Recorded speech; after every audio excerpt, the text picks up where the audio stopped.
you will type in the word radio and then scroll down to the area where you can type in talk number 2. And then you're live right there on YouTube. And while you're there, hit the subscribe button and the like button.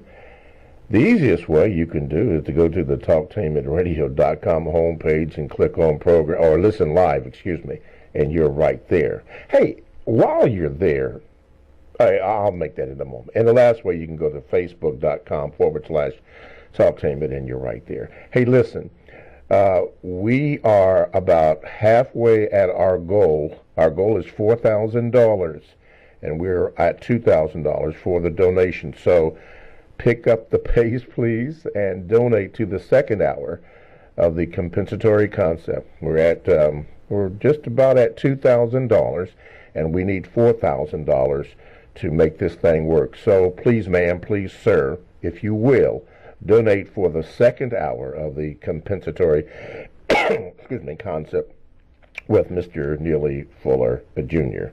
Okay, I think that's all the house cleaning out of the way. Let me introduce to some and present to others Mr. Neely Fuller Jr., who is live on the line from Washington, D.C. And as our custom is, Mr. Fuller, good morning, and how are you? Ooh, I can't. Hello, Mr. Fuller? Okay. While we get that straightened out here, let's see here. Okay. Let's see here. We'll do this. Okay, you're getting ready to bring him in. Okay, that's good. Okay, let me know. Can we do it now? Okay. All right, Mr. Fuller? Oh. Okay, there you go. Okay, you're loud and clear now. A little difficulty. Got that together. Okay, let me introduce to some and present to others Mr. Neely Fuller Jr., and as our custom is, Mr. Fuller, good morning, and how are you? Good morning. I'm still learning. You are still learning. Okay. We are going to be talking about the extinction of white people today, coming from our Gmails. As a matter of fact, the person who wrote it, David, said the population declined the eighth area, maybe. Okay, anyway, let's go from there. Gmail today, he says, first of all, he wanted to thank you, Mr. Fuller, but he said, recently, Mr. Fuller, in the media, there are a lot of articles about white people having problems with population decline. Some say the new abortion laws are designed to increase their population.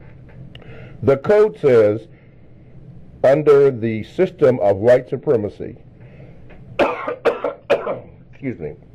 under the system of white supremacy, the system is a global system. You have stated many times that the world is like a prison, and the white supremacists are the wardens and the prison guard. My question, Mr. Fuller, is this. If white people go extinct, back to the population decline, would the system go away? Meaning, there is no more prison guards and wardens, so the system cannot run without the prison managers.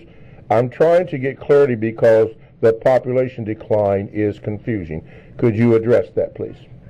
Well, first of all, we don't know whether the population is declining or not, because we don't know that people are telling the truth.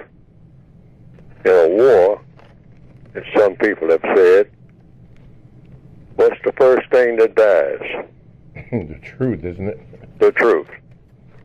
So we're being told that there's a population decline. We don't know. By we, I mean the victims of racism, the prisoners of war. We just know what we're being told. And it could be a huge population decline of non-white people through all kinds of things. That could be. Then on the other hand, there could be, actually, a population decline among white people. And of course, that would be of serious concern to the white supremacists. But since they're in charge anyway, of the entire planet, they would just make that adjustment.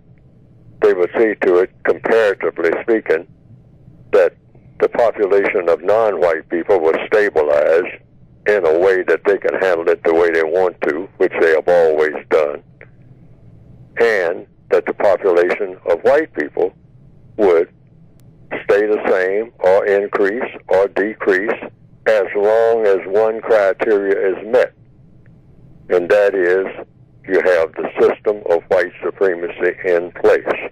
That's the only thing they're concerned about. The figures may change, the statistics may change, the locations of white people as compared to the locations of non-white people may change, but when the white supremacist wakes up every morning and goes to bed every night, all they want to know is one thing, just one.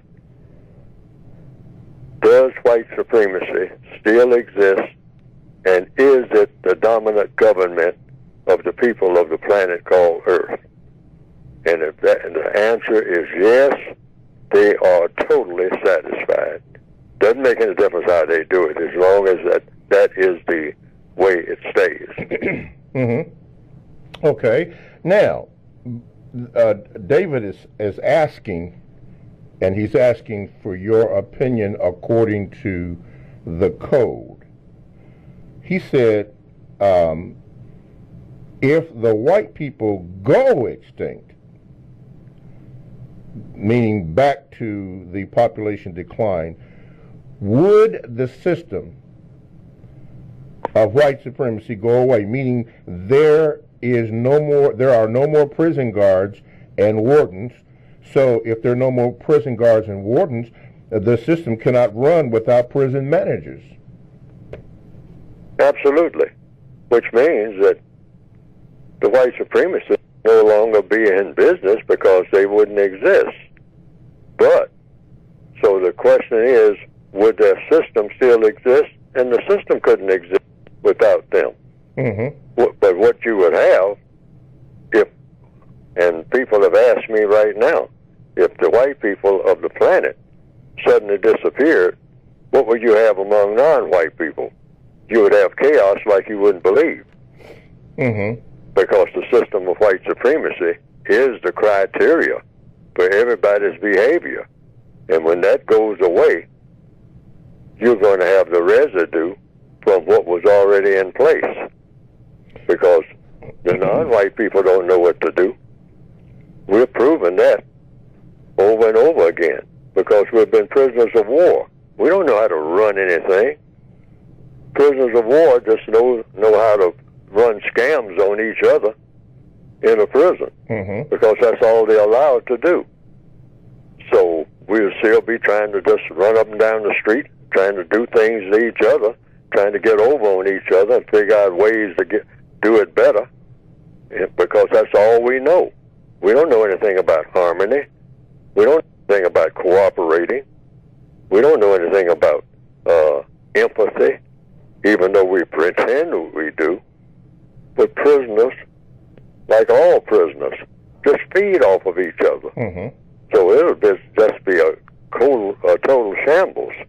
Now, so according to logic, knowing this, what do? You practice what you would be doing in those circumstances as best you can. When white supremacy no longer exists, you keep that in mind as you get up every day and go to bed at night. And all in between, every waking moment, you're supposed to be doing what? Concentrating on knowing the difference, first of all, between what is constructive and what is not, and always try to practice doing the most constructive thing, and don't make contact with people. We've got to start practicing that now, for whatever the future might mean, because it's not going to be a future worth having anyway unless we get on a completely constructive agenda.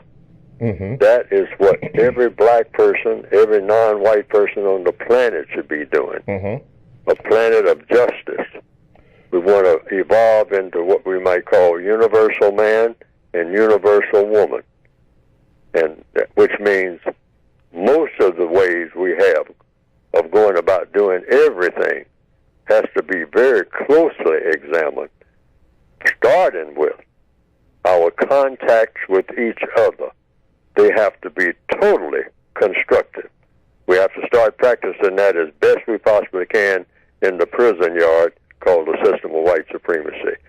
When you pick up a telephone or make contact either directly or indirectly by any means, you say, is this that I'm fixing to say, this contact that I'm going to make with anybody, white or non-white, is it going to produce a constructive result? Or is it going to be what it usually is when it comes to non-white people, something that is tacky, trashy, or terroristic? Because these are the things that govern the conduct of the people on this planet 24 hours a day here in 2019 in every area of activity: economics, education, entertainment, labor, law, politics, religion, sex, and war. It's all comes under capital letters, the 3 T's. Tacky doesn't get any better than tacky. Trashy or terroristic, one of those is how the people of this planet, that's how we conduct ourselves every day. We are nowhere near having the quality relationships in capital letters, the quality relationship that people are supposed to have on the wonderful planet that we have been given. Okay. You don't have a single quality relationship. It's all tacky, trashy, or terroristic. One of those 3 T's. Mm-hmm. Being or given that the situation concerning extinction, if it in fact exists, or if it's not a ploy of deception by the racist white supremacists to distract us, since they employ all sides, if it is extinction, and we're supposed to be practicing justice, and let's just say, because I don't know, but if it is gone, or if it is torn down, or if they do become extinct, and we were or are in the prison, but they're gone now, would we automatically begin to practice justice, even though we've been taught their trashy, terroristic ways? No, we wouldn't. Look at us the way that we are right now. People have a tendency to keep doing the things they're used to doing. So look at black people right here in the northwestern hemisphere. If there were no white people on the planet, if we woke up tomorrow or sometime before noon today in the northwestern hemisphere, in most places, we look around and all of a sudden white people have disappeared. I mean, and all the buildings and grocery stores and everything is still here. The highways are still here. The rivers are still here. Everything is still here. There's still food on the shelves. There's still farm equipment sitting out there, but nobody's there. No white people are there. You find black people, brown people, yellow people, people who are classified as non-white. No white people. I'll say what I said before. Chaos like you wouldn't believe, because when you take the most powerful factor out from among any people, if the monitor, a stern monitor, a cruel monitor, or a kind one, walks out of a classroom, you know, you have a classroom full of children, which is what we all are. The non-white people of the planet are children. We're not grown. We haven't had any experience in being what you call grown people. None. Zero.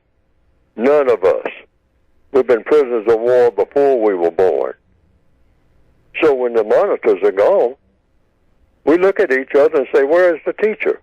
The teacher walks out of the classroom. Where's our guide? Where are the people that knocks us over the head and makes us do what we have to do for them, and presumably in helping them to support us, and while we're supporting them according to their rules, which is tyranny, all right, the way that they go about doing it, the system of white supremacy. So the white supremacists alone, I'm not saying all white people are white supremacists, but if all white people go, then the white supremacists are gone. So that means non-white people are just left with what they know to do. Mm-hmm. And just look at what black people know to do when they are left alone among themselves. Anywhere on the planet, look at how we conduct ourselves. Yes, sir. Under the system of white supremacy, because we're really not left alone. We just think we are, even in the places where they say, well, this is an all-black country. There's no such thing as an all-black country. Nowhere on the planet. Everything is being run by the white supremacists, either directly or indirectly. And so if the white supremacists disappear, we will be on automatic doing the things we usually do, only it'll be more of it. So if we're used to robbing and stealing and killing each other, you're going to see that wholesale.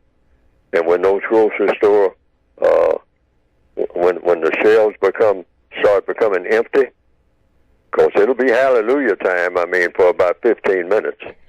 Yeah. Because black people will just be riding around. They will go into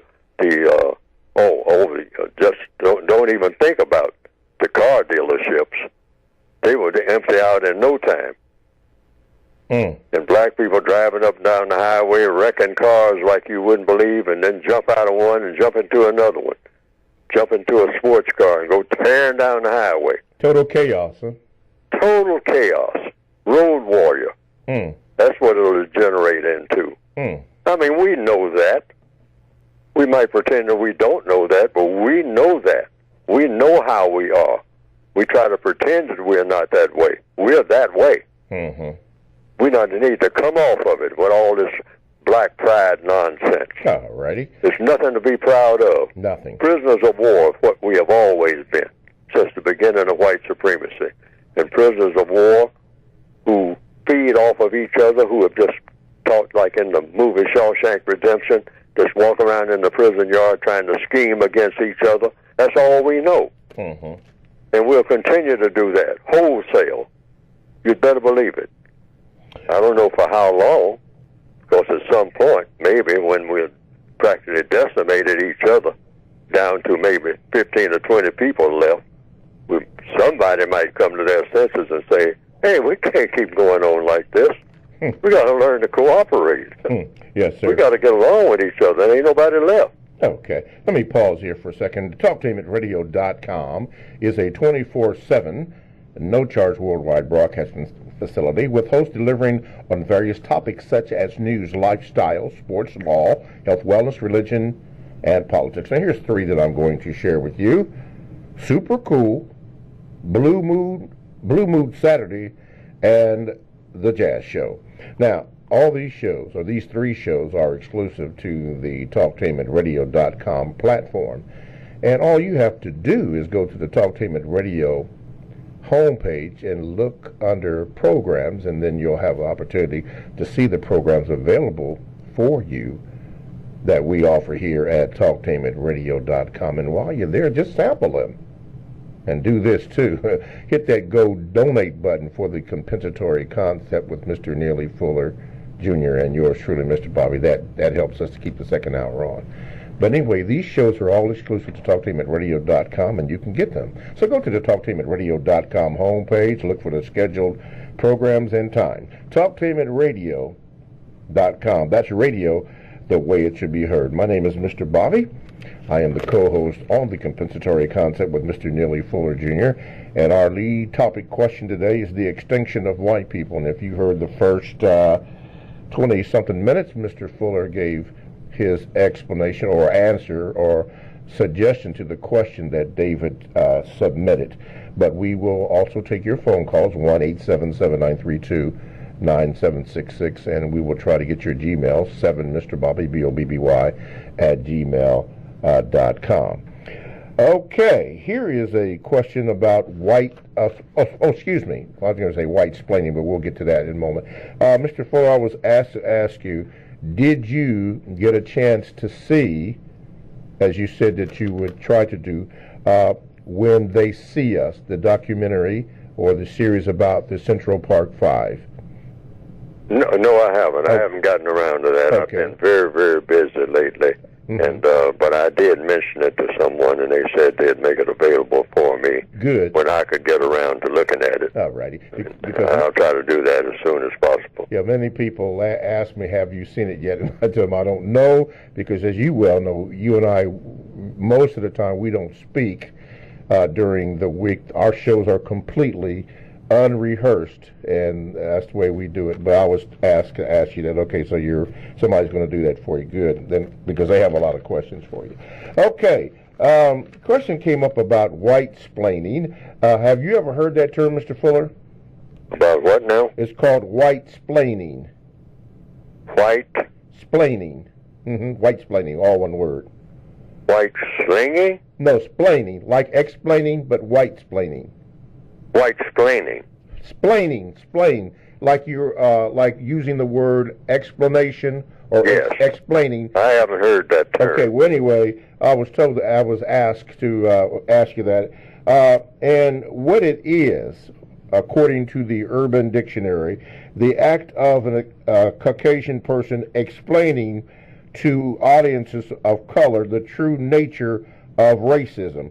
A Caucasian person explaining social, political events and or history to audience of color as though they are ignorant children. A Caucasian person explaining to the audience of color that what they think will benefit themselves and their families and communities will in fact harm them, and vice versa. This is what somebody had written about white splaining. Let me get this Gmail here.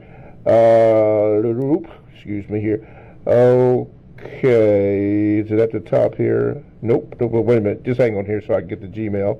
Okay, here it is. This person was writing in concerning that he found that that white people use this tactic to explain and support other white races concerning how they feel. What do you think about that, just hearing it offhand? Well, it sounds like white supremacy. That's all, just one of the elements in it, which is deception by the use of words. Yes. That's how the white supremacists use words when it comes to the non-white people of the planet. They just, when they talk, they are deceiving you, because that's an excellent way to control people. Yes. Anybody that you can deceive and they don't know that they are being deceived, you can control. You can do anything you want to with them. Why? Because they are deceived. They think that you are doing something to help them when you're really doing something to hurt them, but they don't know that you are doing something to hurt them rather than help them. So deception is a huge weapon. The white supremacists absolutely rely on it in all 9 areas of activity. They have to be deceptive. They have to fool people when it comes to what? Economics, education, entertainment, labor, law, politics, religion, sex, war, deception. Fool them. Keep them fooled. Keep them confused. When you're fooling people, you're confusing them. Yes. And if it's 10 people in a room, and I've said this many times, and I'm going to repeat it again. If it's 10 people in a room, and 9 of those people are confused about everything that comes up, but you got one person who is not confused, the question is, logically speaking, who is the most powerful person in that room? The most powerful person is the person that knows what the truth is. And the other people are acting on falsehood. Why? Because the 10th person has fooled them. So anybody that you can fool, you can control. Mm-hmm. That's just the law of the universe. The white supremacists know this. So when they open their mouths and say anything, it doesn't make any difference how they say it. They're saying it to a non-white person. If that white person is a white supremacist, they're being deceptive, one way or another. And an arch deceiver, what you might call a supreme deceiver, which is what they are, it means you can't detect the deception. Mm-hmm. That goes without saying about deception itself. If you can detect the deception, if you know that you are being deceived, you're not being deceived. Correct. But every victim of racism should have the position in his or her mind of, I've often used this as a cliche saying, here they come, what are they up to now? That should always be your position. I mean, I don't care how they approach you, what they're saying, how beautiful it sounds, yes, sir, how much money they bring, because right now they're bringing tons of it, particularly in certain areas of activity. Mm-hmm. The entertainment field, in the field of sex, all of this sexual distortion, sexual sabotage, sexual cosmetic sex and whatnot, Confederate sex that they are dumping on the non-white people all over the planet. They're coming with tons of money. Yes. Did you say anything before we go to break? Did you say anybody that can be deceived can be controlled? Oh, sure. Okay. All right. You deceive anybody. I mean, just try it. I mean, anybody can do it. Okay. People do it all the day. You have to. All right. You have to be deceptive in the system of white supremacy anyway. All right. For one thing, being a hypocrite is required. Okay, let me get in this the system of white supremacy. Okay, we got on part of everybody. Oh yes, I mean, well, you see the effects of it. And when you buy something, if you're being deceived, you buy something, you think it's something that's going to give you good, excellent service and all like that. Buy a can opener, and you take it, like I did recently, and it doesn't work. Uh-oh. It doesn't work on all cans. All right, it's a can opener, but it won't work for all cans. Mm-hmm. It'll work for some cans. Depends on who made the can, because the people who are in the canning business may not make a can that's designed to be opened by a standard can opener, whatever that means, if you can find out what is a standard can opener. So, you know, you have all kinds of ways of deceiving people. And yes.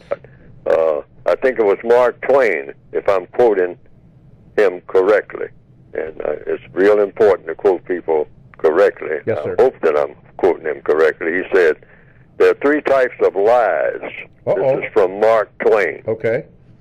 He said, plain lies, if I recall correctly.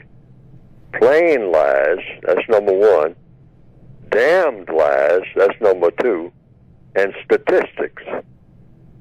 So on that third one, it kind of applies to what we're talking about now. Say, what's the population of white people, of people classified as non-white, as compared to people who are classified as white anywhere on the planet? Well, that comes down to another question.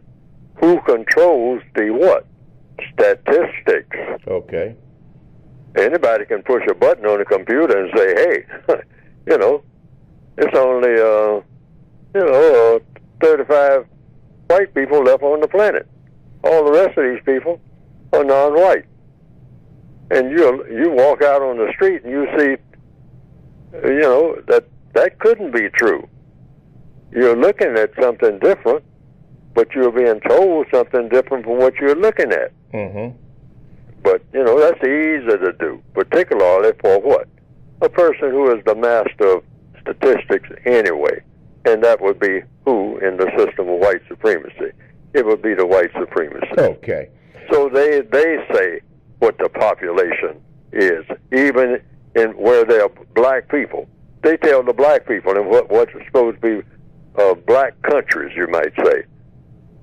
The white supremacists say, oh no, that's not your population. I double-checked your population. Your figures are all wrong. You don't have that many people there. Or that you have a whole lot more people than you actually have. All right?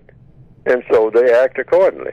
Why? Because they are the prison masters of all of the non-white people on the planet. That's what white supremacy means. Yes, sir. All information, so-called, Okay. false or true, Okay. comes from them, Comes from them. other than what we just imagine. Mm-hmm. A friend of mine, he's deceased now, but he once said, it was very profound. He said, figures don't lie, but liars figure. I thought that was very good. Speaking of a number here concerning our donations, I was given some information this morning concerning the donation for the second hour of the compensatory concept with Neely Fuller Jr. and yours truly as co-host.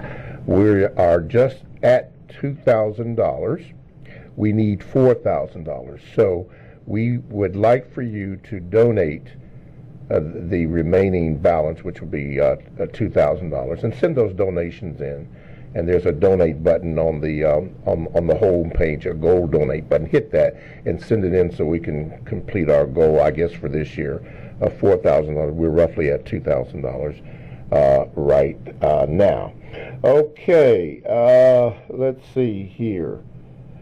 Let's see, where am I supposed to go here? Oh, okay. Mr. Fuller, coming up here, this is the time I'm going to dedicate to your book. And a lot of people have been asking about it as far as overseas, especially Brother Sloan down in South Africa. I don't know what the situation is.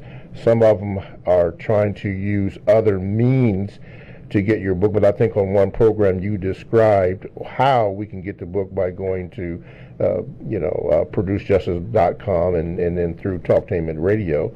I believe that's what that was. But anyway, this is the time that we have set aside for you to speak on your book. So could you please do that, sir? You can get the book by going to producejustice.com. That's producejustice.com. Produce, P-R-O-D-U-C-E, justice.com. And what will come up on the screen is a brief description of the basic textbook and the word guide. Now, the original textbook was up there, so I've been told. I haven't looked at it lately, but it's been taken down temporarily for some reason or another. They're having, here again, what's being mentioned on this program, a logistics problem. And we're having this with the book, period. And definitely when you start talking about overseas shipments, none of the books, for the most part, are available overseas, except in what is called the United Kingdom. Now, how extensive that is, I don't know. But the people in South Africa, they'll have to get in contact with somebody from here directly, or from somebody in the United Kingdom who can deliver them the book directly. I mean, people who are traveling back and forth, just tell them to get the book and bring it back. Right now, that's the only way I know that they can get it.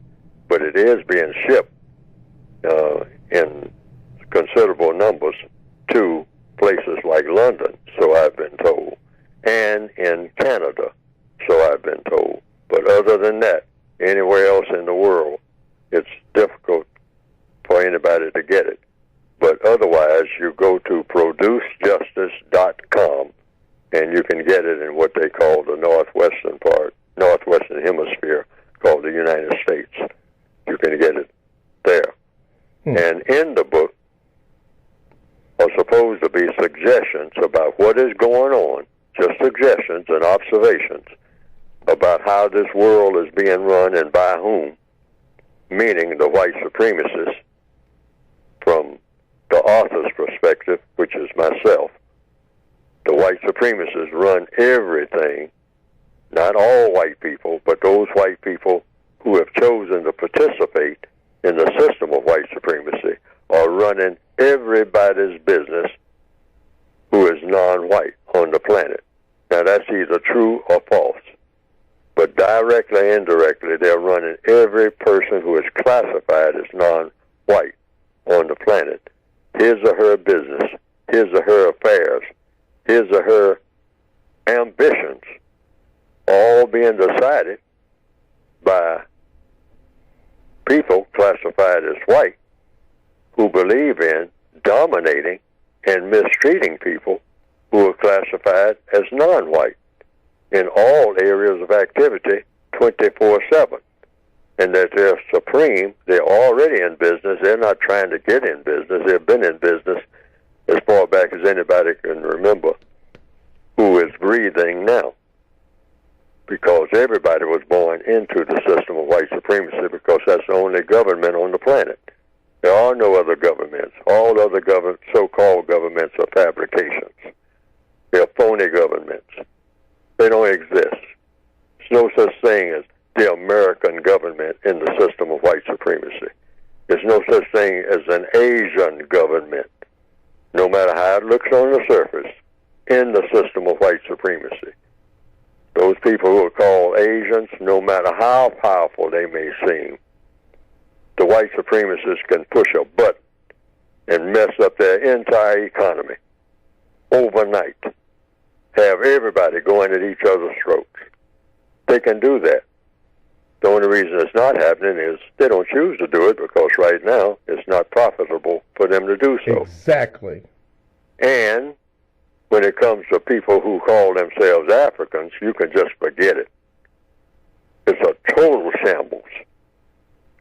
And the people who are called Asians are being persuaded by the white supremacists, in my opinion, now to say, hey, you can get a piece of this gangster operation, too. You're not going to be considered equal members of the family, but you can get a piece of the African, thing, too, because we are running everything, including you, and that's why you have to go along with us, whatever we're doing.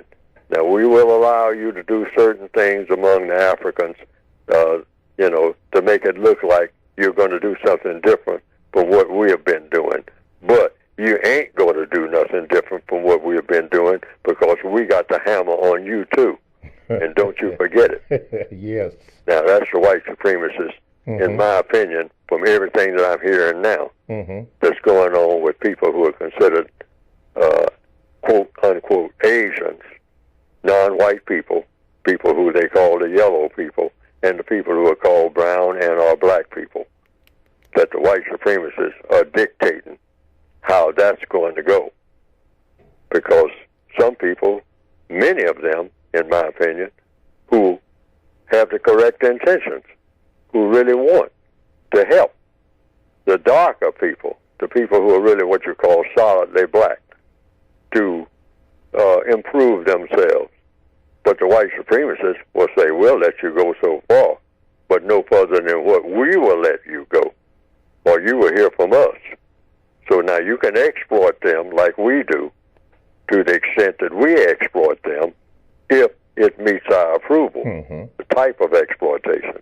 But anyhow, the book deals with all this. Yes, sir. The white supremacists, how they operate, what it is, and how it works. Yes, sir. And you can get it by going to producejustice.com. All righty.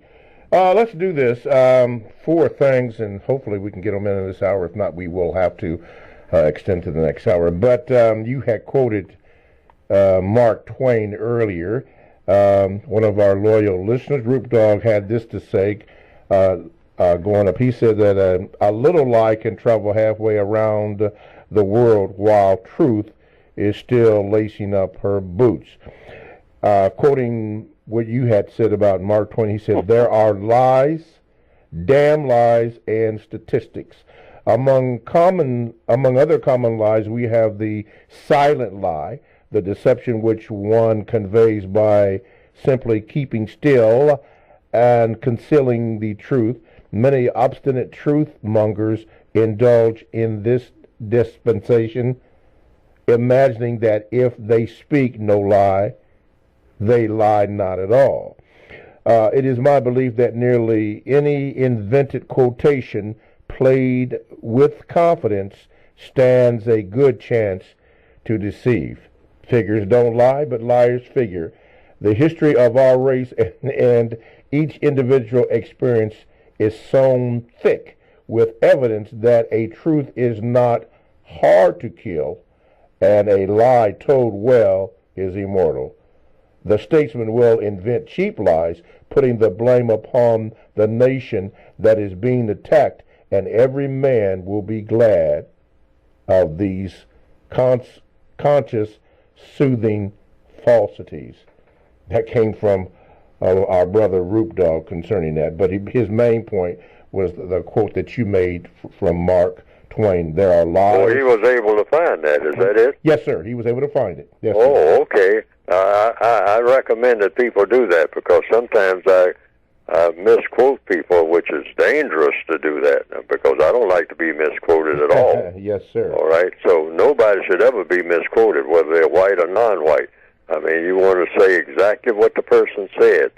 Okay. So if anybody can find that quote that Mark Twain made, I read it maybe many decades ago. So I may not be quoting it exactly the way it was said.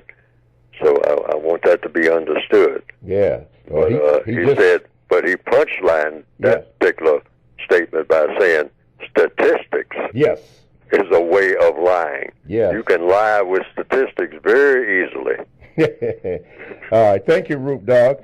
Let's see here. Mr. Fuller, we're going to revisit this point you made last week in the remaining 7 minutes. You said this, the illusion of getting better, mind-altering drugs controlled by the races. Someone had asked about that. They wanted a further explanation about that.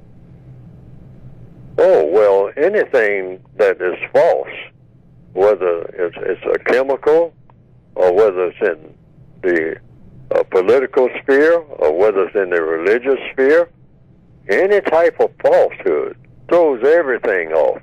If you have one lie that's told in one area of activity, a lie is so poisonous that it will permeate in all the other areas of activity. Like you can have a lie,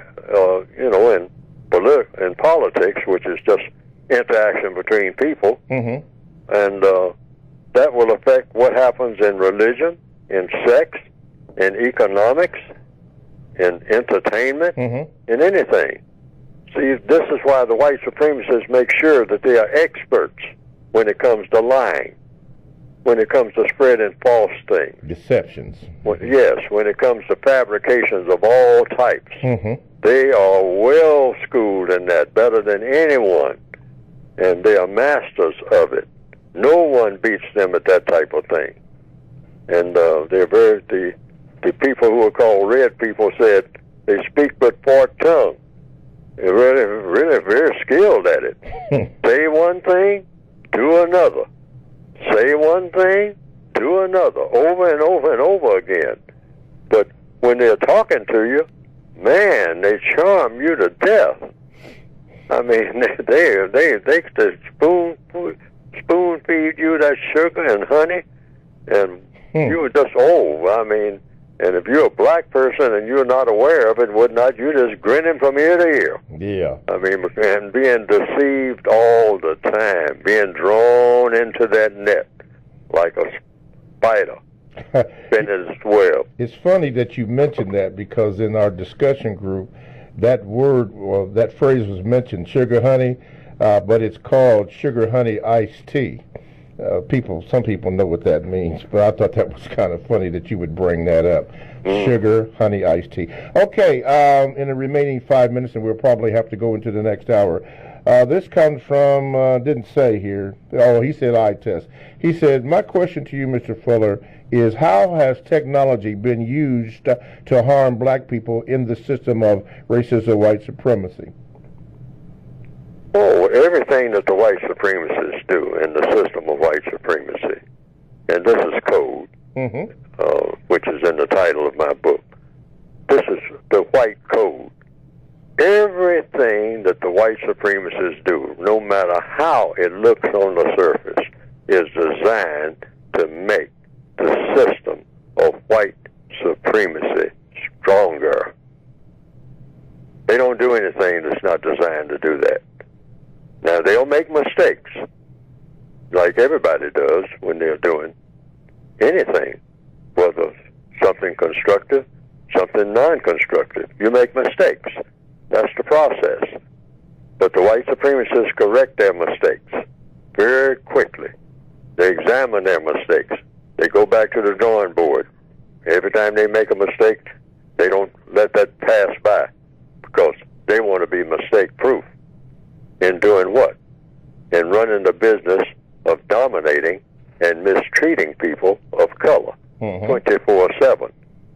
So they always watch everything that they do and make sure that they have a smooth running machine if they can.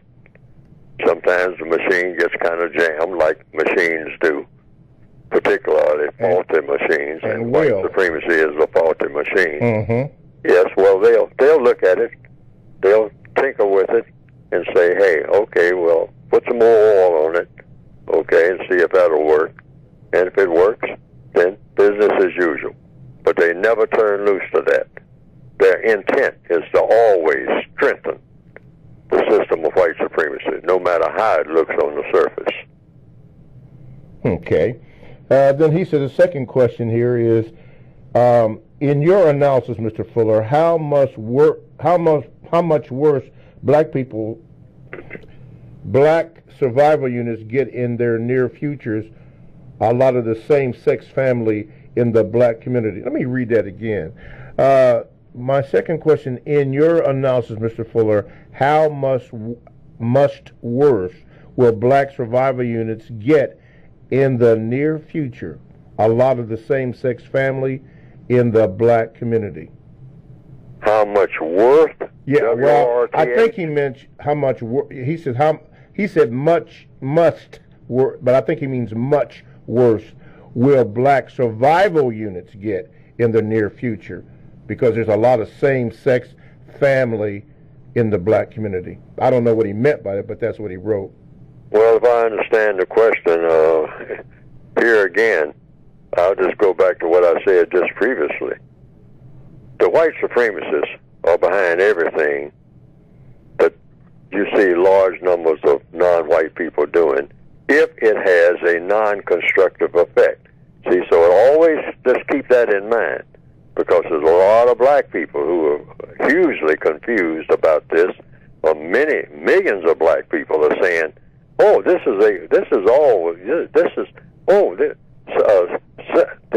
new sexuality, the new liberation of the new points of view on sexuality and whatnot.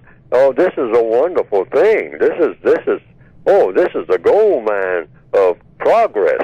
I mean, this is what Marcus Garvey and Harriet Tubman were really fighting for, really, at a base level. I mean, sexual freedom.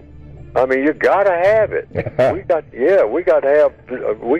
We can't be just restricted to this male-female thing. That's being all bottled up in jail. Okay, I got to cut you off. I'll let you come back with that. TalkTainmentRadio.com, the world's greatest radio, the way it should be heard. Thanks for listening to the first hour. We'll come right back with the second hour and have Mr. Fuller finish. Thanks for listening to The Compensatory Concept with Mr. Neely Fuller, heard exclusively on TalkTainmentRadio.com, the world's greatest radio. The most important question in all racial matters is why. One should always ask it. Radio, the way it should be heard. You got the power. The world's greatest radio. TalkTainmentRadio.com. Talktainment Radio, worldwide sound. Talktainmentradio.com. We give you a reason to come. The world's greatest radio. We give you a reason to stay. Radio, the way it should be heard. You got the power.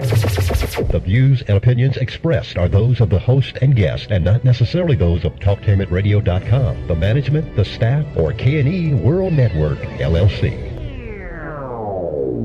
Live call-in talk show. Dial 1-877-932-9766 and join the conversation here on TalkTainmentRadio.com. This is the Compensatory Concept with Mr. Neely Fuller, heard exclusively on TalkTainmentRadio.com, the world's greatest radio. Radio, the way it should be heard. And now, Mr. Neely Fuller. If you do not understand white supremacy, which is racism, what it is and how it works, everything else that you understand will only confuse you.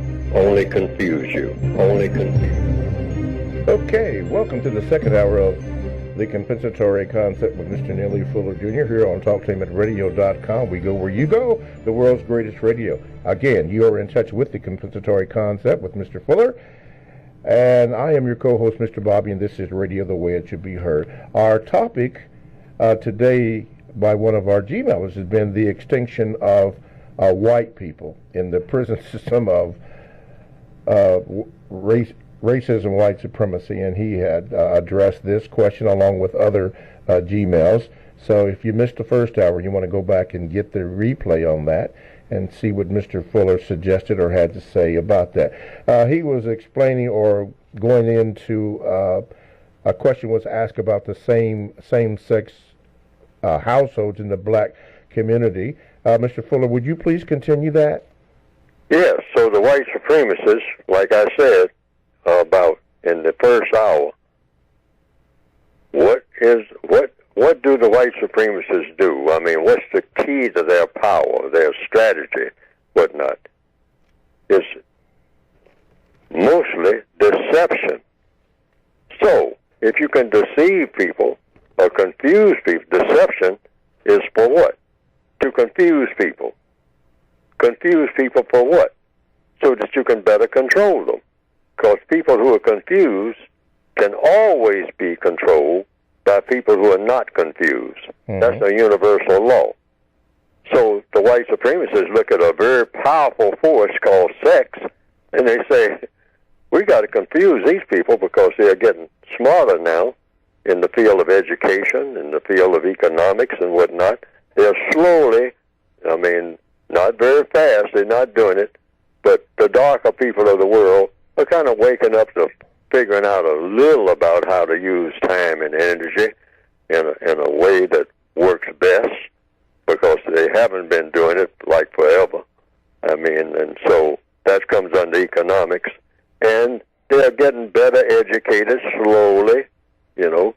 They're expanding their minds, getting away from just narrow tribalism and just strutting around all day talking about how great I am in my tribe.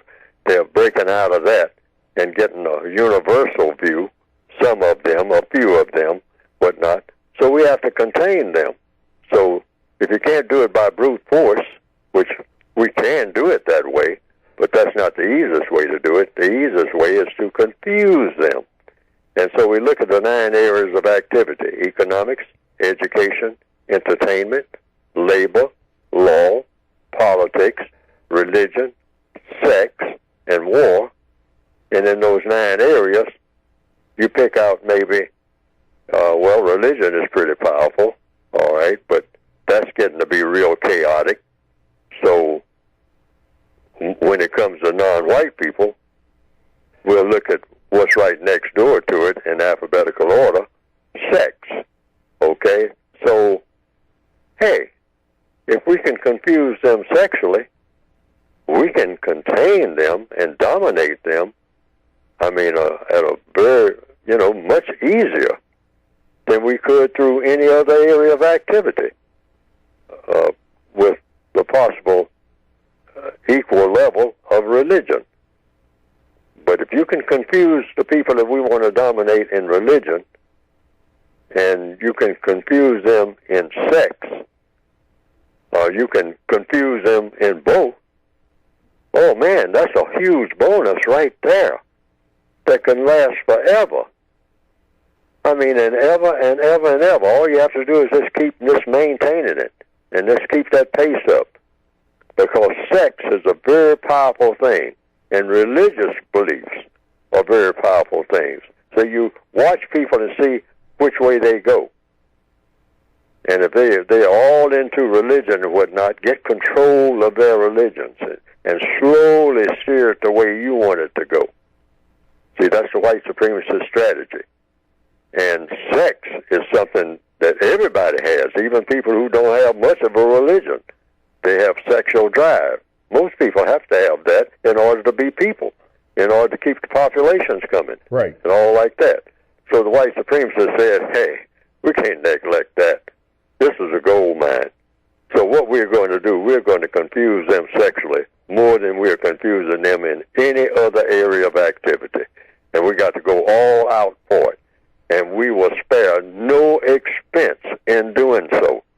And we will knock anybody down who else it looks like they're going to oppose it. Because we're going to say it makes more sense than anything that you have ever heard.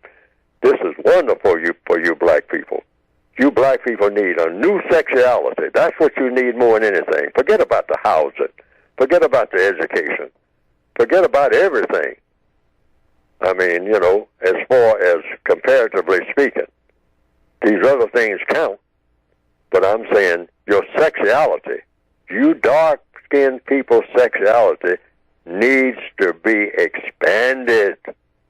It needs to be liberated. You're in a little box there, a little primitive box, talking about male with female. What kind of limited prison talk is that? You want to be liberated, don't you? You want more freedom, sexually. You feel like busting loose. Okay, well, we got all kinds of things we can have you doing. And wonderful things you never even thought of. We can add to your repertoire of sexuality. All of you ignorant black people, all of you non-white people all over the world, join us. See, and like an arch deceiver will always do a whole lot of what they're trying to get you to do. Just like a male who is trying to seduce a female with alcohol, he will take a little sip and then he'll hand her the bottle. Say, see, I drank some too. All right? But he'll get her to drink more. Okay? Or use of drugs. That's an old seduction method. In the Northwestern Hemisphere, it used to be alcohol. Now it's other type of things. But a deceiver, the point that I'm making is, a real supreme deceiver will always do quite a bit of what they're trying to get you to do. Otherwise, you won't be convincing. See, so the people who call themselves Indians in the Northwestern Hemisphere, they have experienced that. The alcohol thing. Yeah. A lot of people who are called Indians have been devastated by a thing called whiskey. Okay? Rum in the old days. So the conquerors, the white supremacists, would say, here, Chief, you talking about water. You're talking about water. You got songs about water. You got water dances and whatnot. Hey, we got some water for you that you never heard of before. It's called what? Fire water. It's got fire in it. Drink a little of it. And that's what they call whiskey or rum. So the chief would take a little drink.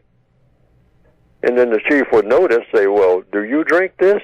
I mean, this tastes odd. This is not the water I'm used to and whatnot.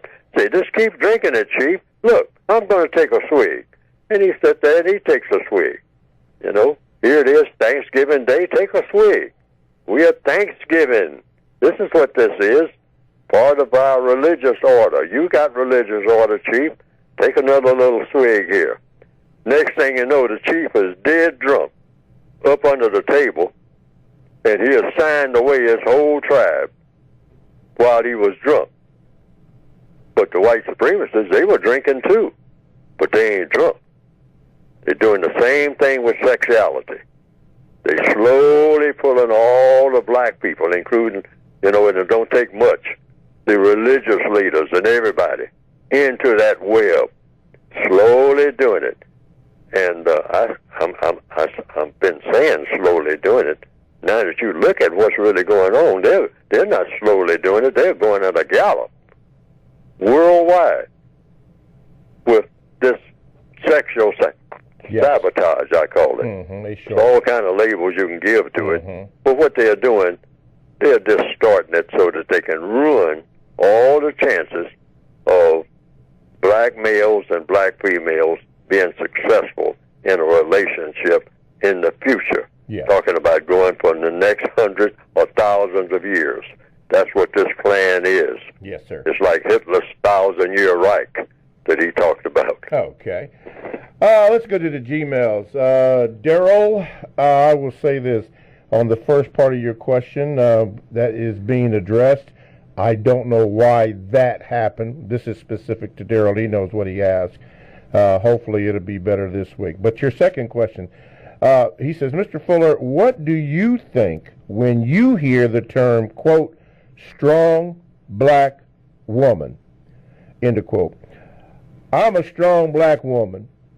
We first started hearing this term several years ago, and now it's making a return in conversations and in popular culture. Could you please address this? Thank you. D. Depends on who's doing it. Like, according to the code, you always go by who's doing the talking. Now, whomever uses the term should explain the term. Term should have definitions, which is very important to always ask about what is the definition of a strong black woman and who's doing the talking about what the definition is, because different people will have different definitions. The white supremacists believed in strong black females, all right? They definitely believed in them. The ones that they put on that slave ship, hey, they would examine them, look at their breasts and all like that. Oh, this is a real breeder. Oh, she's strong. And, hey, she's got big muscles and whatnot. She must have been doing a whole lot of farm work or lifting heavy rocks here in the tribe and all like that. Get her on that boat. She can lift some rocks for us, all right? And she can breed some more slaves, because we're going to lose dozens of them on the way over, because some of them are going to be weak, all right? Males and females. We'll have to throw their dead bodies overboard, feed them to the sharks, and try to catch the sharks so that we can eat the sharks, because we're going to need a lot of sharks to feed these slaves with. We're going to have to catch a lot of fish, but we ain't going to have to take a lot of first-class rations. This ain't no pleasure cruise, okay? And we'll be out there for months. So we want strong, using that word strong like I've just been given. We want strong black people. We don't want any weak ones. Take those weak ones and throw them overboard. We shouldn't have brought them here in the first place. They're weak. They got some kind of disease or something like that. We don't need that. We're going to be spreading enough disease ourselves like we always do. So we want strong for whose benefit? For the white supremacists. Mm-hmm. That's who. Yes. Okay, let's see here. Going by here. We already did the white splaining. Let's do this. There's so many of them here. Let's see which one is going to come up here. Let's see here. Let's see what Mark has to say. Okay. Okay. Here's one, Mr. Fuller. It says, I have a few questions. This is directly directed to you, Mr. Fuller. He says, 1, 2, 3, 4 questions. How old is Mr. Fuller? That's his first question. 89. Okay. Wow, I didn't even know that one. Okay, good. Okay, did you get that, Mark? He said he's 89. Okay, the second question. Mr. Fuller, do you think the way things are going now, there is hope for black people? Oh, yes, I got a little note on my desk here that I keep. That's one of the first things I see next to the clock on my desk, and that is the word hope. That word was used in the movie Shawshank Redemption, too, by Andy Dufresne, if people remember, when he was talking about taking the music down with him or having the music in his head while he was in solitary confinement. He says because it gave him hope. He was opera in his head, and he was telling Red and other prisoners at lunch about hope. And some years ago, Reverend Jesse Jackson, I believe, if I'm quoting him correctly, he had a slogan called what? Keep hope alive. Keep hope alive. See what I mean? Hope. You know, and a lot of black people have actually talked to me directly and said, Mr. Fuller, I mean, you described this thing about white supremacy. I mean, you know, how can we, you know, it seems hopeless using that word, hopeless. And the code says, hey, regardless of how you feel emotionally, even if your emotions tell you this situation is hopeless, it's absolutely off the rails. There's nothing can be done. The rails are not even there. All right? Everything is gone. It's all down the drain. I mean, we're just going to be perpetual losers forever, generation after generation, for millions of years. It's all in place. But the code says, when it looks that way, when it seems that way, and this question that just came up is real important. The more it seems that way, you as an individual person, because the code is direct to individual persons, because I direct it to myself first, the more it looks hopeless, the more and more and more it looks hopeless, the more it looks like nobody just seems to care, and getting to the place where people are caring less and less and less and less and less. That means one thing. The more hopeless it appears to be, you double down, triple down, quadruple down, and say, hey, I'm going to keep going. And the more hopeless it appears to be, the more I'm determined to keep going. That is the code. That is rock solid code. Okay. I mean, when you look around at all this chaos, when it looks like black people have just completely lost their minds, and that the white supremacists are engendering all kinds of total nonsense and chaos and killing and feeding everything that's non-constructive and dumping it on non-white people, and it seems absolutely hopeless forever and ever and ever and ever. The code says you take one look at that, just a glance, and say, yeah, that's my signal. That's the signal for me to really get in the mix. I mean, and all this hopeless nonsense is going on, and I am just going to roll up my sleeves and do my little 2 cents. 2 cents there, 1 cent there, a half a cent there. I'm going to keep on doing it.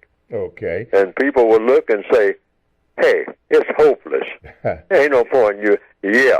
And I'm going to keep on keeping on. Keep on keeping Keep on keeping on. Why? Because history has proven that when you got one person sometimes who would just hold on when everybody else is throwing in the towel, that one person sometimes makes a breakthrough that nobody else could make. All righty. And lastly, before we go to the break, it says this. Mr. Fuller, can we find the solutions of racism without white people? Because they do have the power. That's possible, but in order for it to really work, and white people are going to be here on the planet, and presumably they are, because for some reason they do exist, and we'll find out what they exist for. We'll find out what everything exists for. Some species have become extinct, and other species have morphed into other species. But whatever the Creator had in mind, we don't really know, except the Creator does give us something called logic. So it's logical that you just try to work with what you have here, because nothing is the way it ought to be. There are no people on this planet who are anywhere close to the way that people ought to be. According to what criteria? The criteria of perfection. There are no perfect people. It's all degrees of disaster. That's what you're looking at. Everything is disastrous compared to what it ought to be. Mm-hmm. So we'll just keep that door open and see where it goes, and say, and using logic, we'll be led to do what needs to be done as time goes on. I mean, some people, like all of us, will have to restrict ourselves and whatnot, and be taught not to do certain things and to do certain things, because we're all going to have to wind up on the same page if we are here. Yes. That's it. Okay. So it doesn't make any difference what color we are, how tall we are, or anything, or what our history is, what we used to do. I mean, we need to be doing what should have been done in the first place, and that is taking full constructive advantage of this wonderful planet that we have all been issued to, and the gift that it is, because it is a gift. I want to ask you a question after we do this here, Mr. Fuller. TalkTimeAtRadio.com is a 24/7, no-charge worldwide broadcasting facility with hosts delivering on various topics such as news, lifestyle, sports, law, health, wellness, religion, and politics. Now, here's three that I'm going to share with you. The Wellness Spot with Tanya Karen, Everlasting Life with Michelle Vernal, and It's Your Time to Travel with Ricky Tyus. Now, again, these shows, all of them, are exclusive to TalkTimeAtRadio.com. And, I don't know, you put that hand out there, man. Don't mess with they are exclusive to TalkTimeAtRadio.com. And all you have to do is go to the TalkTimeAtRadio.com homepage and just click on programs, and there they are. Just give them a sample. All that from TalkTimeAtRadio.com. That is radio the way it should be heard. Before I go to this next question, Mr. Fuller, listening to you describe and have been describing racism, white supremacy for for many years, even before I came on the scene, I'm going to ask this question. Racism, white supremacy, Mr. Fuller, and I'm asking this in the form of a question, is not necessarily about color, but about abuse and domination of people. Would that be a correct assessment? Mr. Fuller? Well, it could be if a person wants to look at it like that. I'm asking because I know that the racist white supremacists use color, but I'm hearing on every area that you described a domination and abuse of people, particularly people of color. But it seems like to me that people of color and others are also abused and dominated by this system. And that's why I'm asking, is that true, before I go on to this other question here? Well, it could be true. Okay. But I just say that the people who have chosen to be white supremacists are dictating to the people of color what they should and will actually be doing and not doing, and how they will think and how they will conduct themselves on the planet Earth. And it's a gangster operation. Yes. The system of white supremacy. That is true. So, that's why I call it white supremacy and/or racism. It's a gangster concept. It's a gangster operation. So the color factor is the dominant factor. But mistreatment of people, you could have that without having the color factor there. do have the color factor there. Okay. See, so we can pretend that, or a person wants to look at it that way and just say, well, I'm going to erase the color factor and just look at it from the standpoint of no one should be mistreated. Well, they got that correct, too. Okay. See, that's why I always tell people, many times when you talk about racism and white supremacy, people don't want to hear it. Yes. Most of the time, that's true. Most of the time, okay? Yes. Mm-hmm. And I tell people repeatedly, the code calls for this. When people don't want to talk about racism, don't talk about racism. But do talk about mistreatment of people. Exactly. Okay? And so when you talk about mistreatment of people, you're going to be talking about racism anyway. All right, without even mentioning it. Mm-hmm. Because justice is about what? Guaranteeing that no person is mistreated and guaranteeing that the person that needs help the most gets the most constructive help. Okay. All of the time, everywhere on the planet. Okay. No exceptions to that rule. Okay. And if you get on that wavelength, even without mentioning ever anything about white and non-white, you are destroying the system of white supremacy when you're talking about producing a system of justice. Okay. That is absolute destruction of the system of white supremacy, because the system of white supremacy is designed to maintain non-justice. Okay. Let's see. I'm going to have you start in this, and then we have to go to break, but let's do this. In the Gmail here, in the people area, activity area of sex, Mr. Fuller, why is it so important not to try to get people to like you and or love you? In the people area of sexual activity on page 328, sir, you posted a question. Why is it so important not to try to get people to like you and or love you? In the people activity area of sex on page 328, sir being Mr. Fuller, you posed a question, and the question is, what is the correct thing for you to do or say in order to get people to, quote, love you or like you? The answer was, never think about getting any person to love or to like you. On page 328, Mr. Fuller, you list reasons why.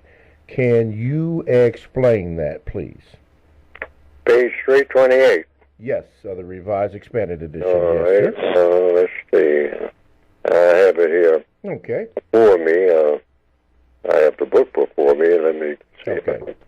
All right. 328. Mm-hmm. I have it here. Now,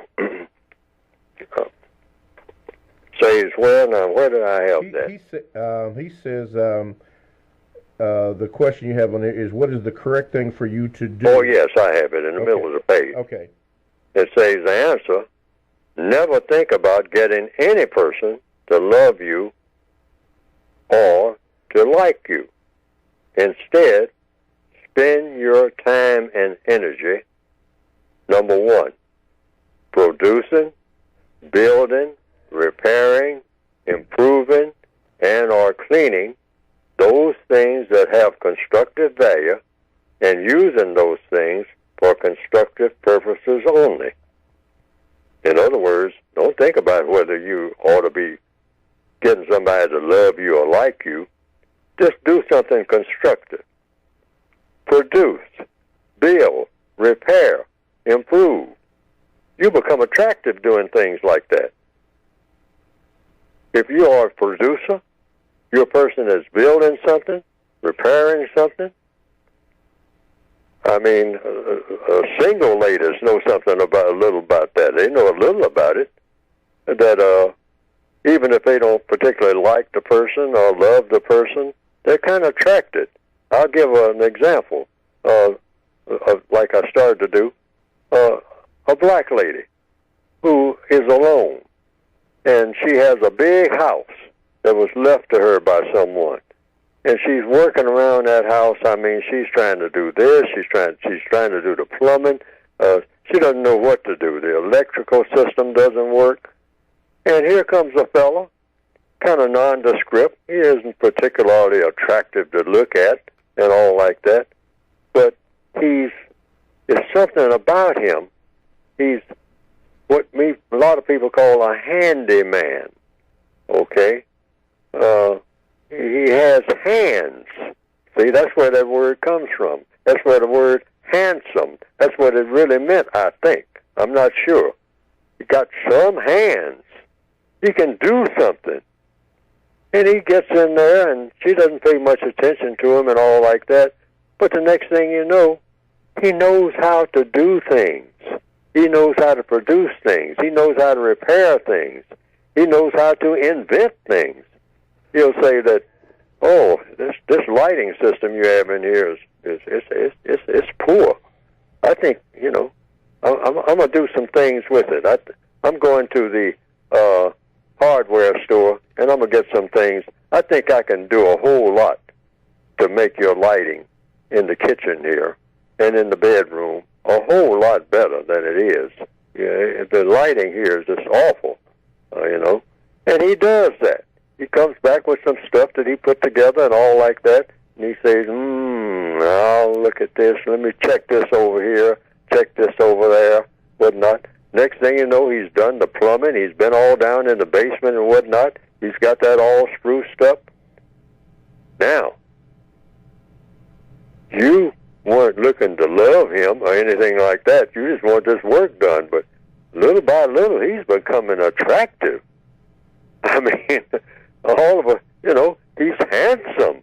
Why? He's got some hands. He can do things. And he can do things with his mind tells his hands what to do. And so, because you can have some hands with no mind. I mean, so your hands is all over the place doing something where they shouldn't be doing what's not constructive. All right? But if your hands is repairing and producing and whatnot, this becomes attractive. That attracts attention. Okay? That's just one example I would like to say of number one. Number two, not trying to get people to love you or to like you, but you spend your time studying, writing, asking questions, and or exchanging views with others about all aspects of how to eliminate racism and or how to produce justice. Now, eliminating racism, that's constructive activity. So any person who is engaging in a constructive activity, like I just gave the example of number one, someone who knows how to do things with their hands and their brain and whatnot, practical things, fix the plumbing, fix the electrical wiring and whatnot. Now, that person becomes attractive. So if you're trying to produce a thing called justice, you might attract somebody's attention who has experienced a whole lot of non-justice. You just might, without even trying to. All right? That's why you just walking around saying, look at me and love me because I'm here. A lot of black people do that. That doesn't even make sense. Just love you because you exist. I might find you useful because you exist. I might find you somebody to be given regard to, somebody not to harm. But what you call that, that feeling you get, that special feeling, where you're attracted to one individual, all right? It should be based on something other than, look at me, here I am, turning flips in the middle of the sidewalk. I mean, and so you're not doing anything constructive, okay? Okay. So now, eating and sleeping correctly and only as necessary. That's number 3. Right, that's number 3. And number 4. Okay, watch out now. Engaging in sexual intercourse, but no more than 2 times every 7 days. And using a minimum amount of time and resources in association with such engagements. Now, you got a lot of Jim Danders, always have had. That's what they call them. Black males, particularly in the northwestern hemisphere. I mean, all spruced up and whatnot. He's the lion in the den, and he's got this stable of lionesses, if you want to call them that, and whatnot. And he's just going from female to female to female to female, non-stop marathon sex and whatnot. That can be attractive. That can be mistaken for love, all right? But after the sex wears off, the sexual act itself and whatnot, and he's lying there, okay, now here's what. The rent is due. And like I heard a black lady say some years ago, never have an eviction notice on your dresser and a man in your bed at the same time. Ever. So I just thought I'd throw that in there. Okay. Never have a man in your bed and an eviction notice on your dresser at the same time. Now, I understood immediately what the logic is in that statement that that lady made some years ago. I heard a black lady say that, because she says either that eviction notice should be off of that dresser, or that man shouldn't be in your bed, because if that's a real man, or one who's trying to be a man, he should be somewhere out getting rid of that eviction notice, rather than laying up in your bed talking about, how did you like what I just gave you? Meaning some sex act, all right? But you got an eviction notice where neither one of you is going to be in a bed next week. All righty. TalkTainmentRadio.com. We go where you go. Download the TalkTainmentRadio.com app to your cell or to your tablet. That's radio the way it should be heard. My name is Mr. Bobby. I am the co-host on The Compensatory Concept with Mr. Neely Fuller Jr., but it is at this particular time that we have Mr. Fuller talk about his book. So, Mr. Fuller, take it away. You can get the book by going to producejustice.com. That's like you're producing something, like I just said, the use of time and energy. That's also listed in economics, as well as sex, and that is producing something. Produce something. That's sexy, all right? And so you want to, overall, if you're a victim of racism, be producing what? Producing something that's better than racism. Now, what would be better than racism? Well, you look at racism and see what it's for. Well, it's for dominating and mistreating people based on color. That's what it's for. And what do you get out of it? 3 things: fun, glory, and material comfort. Those are the 3 things. Everybody wants fun. Everybody wants glory. Everybody wants material comfort. Well, somebody thought of a thing called racism in the form of white supremacy a long time ago, in order to get those 3 things in that gangster operation called the system of white supremacy. They dreamed it up. And it's been the most successful government or religion or political system ever invented in the minds of people. Nothing has been greater than it. There's no religion greater than the system of white supremacy. There's no political system greater than the system of white supremacy. There's no quote-unquote non-economic system greater than the system of white supremacy. So what would be better than the system of white supremacy? Because which is the most powerful system of government ever thought up? A system of justice, which means guaranteeing that no person is mistreated and guaranteeing that the person that needs help the most gets the most constructive help. But you have to produce it, because it doesn't exist anywhere.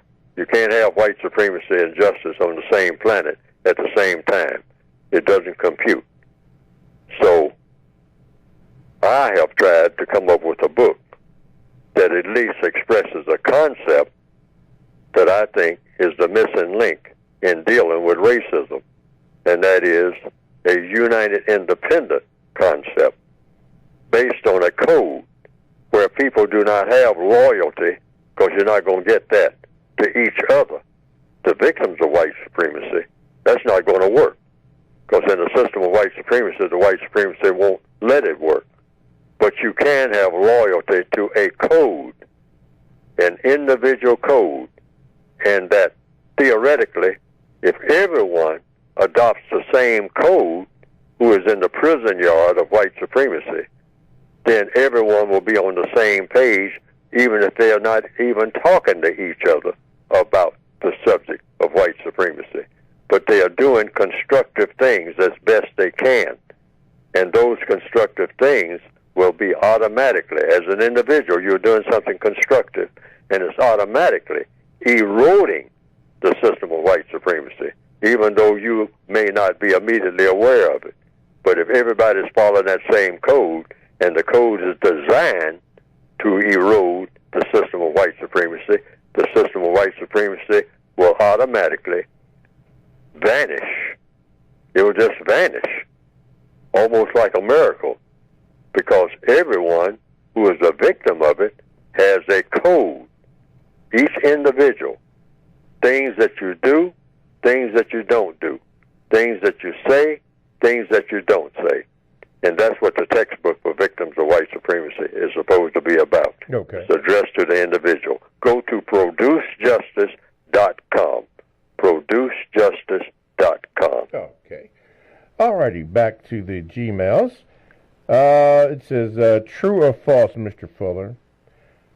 This comes from Jason. He says, the most important area of activity that non-white people should concentrate on is war. He's asking that as a true or false question. And the question is what now? The most important area of activity that non-white people should concentrate on is war. Well, yes, but what does war consist of? Many military scholars have said war consists of everything. So that would include all 9 areas of activity. And counter-war.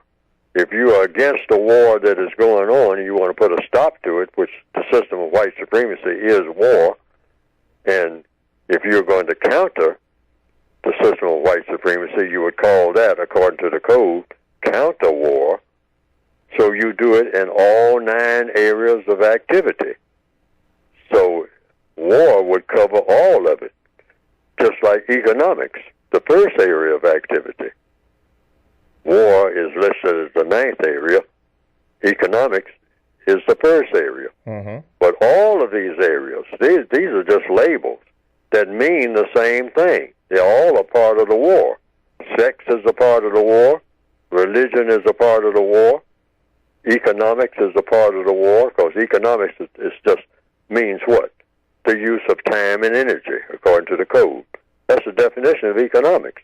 How you use your time, how you use your energy. If you use it non-constructively, that's non-economical. That's anti-economics. Economics is constructive use of time and energy. So if you're doing that, trying to replace the system of racism with the system of justice, that's economics. And that is also war. Education is a part of war. You have to be educated to conduct war. Educated in what? In how to conduct a war. And that's going to take a whole lot. In a war, you have to know about logistics. Military strategies. Yeah, military strategy. You have to know about food to eat. Yes. You know, there's an old cliche saying, an army travels on its stomach. So if you're not eating correctly, and you're not sleeping correctly, that's under economics. But it's also war. See what I mean? Yes, if you eat correctly, and you sleep correctly, and only as necessary, you're conducting war against the races right there. See, don't get thrown by the label. All of these labels, economics, education, entertainment, labor, law, politics, religion, sex, and war, they all mean the same thing. There's just ways of people doing stuff, you might say. You're always doing something. Okay. Even if you're sleeping, you're doing something. You're doing something. Okay. And that comes under economics, that comes under war, that comes under politics. You're in politics when you're sleeping. Why? Because you are a person, and you're affecting somebody by your sleeping. Say if you're in a hotel room, you're affecting the people who have hotel rooms. Why? You're supporting their hotel, that's why. That's politics. Okay. Let's get this last question in here and answer. Juneteenth nonsense. This is from Jabari. He says this, can Mr. Fuller tell everyone how stupid it is for us to celebrate Juneteenth when we are still prisoners of war? Yes, it's not logical. See, it's not a put down, to tell people that that's stupidity. But it's not logical. Stupidity means not logical. That's all stupidity is. It's not logical. It doesn't serve a constructive purpose. So when black people celebrate, and we believe in celebrating just about everything, we had just recently had what in the Northwestern Hemisphere? Had something, what's that latest, the latest so-called holiday or holy day? Father's Day, is that correct? Oh, yeah, Father's Day, yes. Yes. Well, we're not qualified to be fathers. So what are we celebrating? Prisoners of war are not fathers or mothers. That's been taken away from you when you became a prisoner of war. So you're not anybody's parent. You can reproduce like prisoners can do. Prisoners can have babies, but those babies become prisoners of war. If you are a prisoner, your babies are prisoners of war. And prisoners of war cannot be parents. Why? The prison masters are the parents. That's why. That's just the logic, folks. There's no way around that. So this is all pretense. A black person strutting around talking about, I'm the head of the household. Well, who's the head of you? Since you're holding this house, all right? And what do you mean by holding it? How are you holding it? You owe somebody on that house. You say, oh, no, this house is paid for. Not really. You're a prisoner of war. You don't even have a house. How can a prisoner of war have anything? You're a prisoner. That's why I keep saying, if you're black and you're on the planet, you are a prisoner. You were born in prison. And just because you don't know it doesn't say it's not true. And just because Neely Fuller said it doesn't say that it is true. Okay. But stop and think about it, folks. Stop and think about it. Okay, how about... Who do you answer to? Okay. Just yourself? And this one, it says one quick question from Anthony. How do we as black people teach that we should walk away from violence when we're all taught to be so violent from birth? Oh, you always try to get away from violence, but violence will catch up with you. So you repel the violence any way that you can. That's direct violence. Just like on a street. You're walking down the street. If somebody jumps out of a car and starts swinging an axe, okay, the first thing you do, you don't have an axe. So you try to get away from the aggression, okay?